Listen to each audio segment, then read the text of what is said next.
Hello, আমরা চলে আসছি সীতাকুণ্ডু গুলিয়াখালী বিচে।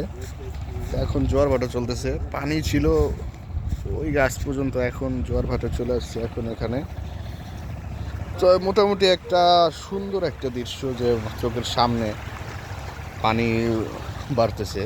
এই যে পানি বাড়তেই আছে, সন্ধ্যা পর্যন্ত বাড়তে বাড়তে বাড়তে বাড়তে ওই যে এখানে যে উঁচু জায়গা দেখা যায় ওই পর্যন্ত চলে যাব।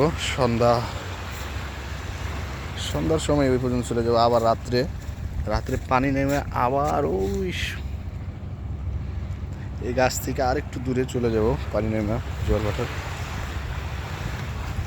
তো সুন্দর বলতে গেলে ফ্যামিলি ট্যুরের একটা মোটামুটি ভালো একটাই। তো খাবার দাবারের একটু সমস্যা হয় এদিকে, আর এভাবে কোনো সমস্যা নেই। ঘোরার একটা মনোরম একটা পরিবেশ। হয়তো ভিডিও কোয়ালিটি ভালো না বোধ হয়, এই জন্য ভালো দেখাতেছে না। আর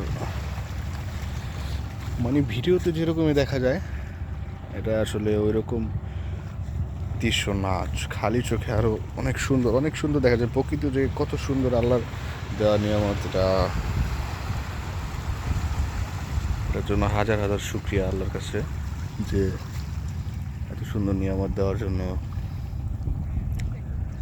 এটা যে সুন্দরবনে যে সমুদ্র আছে ওটার সাথে কানেক্টেড, ঠিক আছে। এটাই ঝড় ভাটা চলতেছে, যে সুন্দর মনোরম একটা পরিবেশ।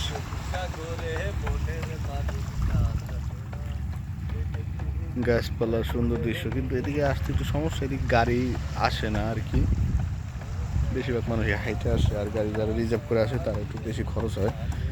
মোটামুটি ঘুরতে বেশি খরচ নাই এদিকে, তবে হোটেলে থাকার ক্ষেত্রে একটু সমস্যা হয়। হোটেলে একটু ভাড়া একটু বেশি চায়, যেটা ভালো আর কি, অত ভালো না আর কি। মোটামুটি জোয়ার ভাটা চলতেছে, এই যে পানি এই এই মাত্র মাত্র বাড়লো। এই যে মাত্র এদিক দিয়ে শুকনো ছিল, এই 10 মিনিট হয়, 10 মিনিটের ভিতরে এই দিক দিয়ে পুরাই হয়ে গেছে।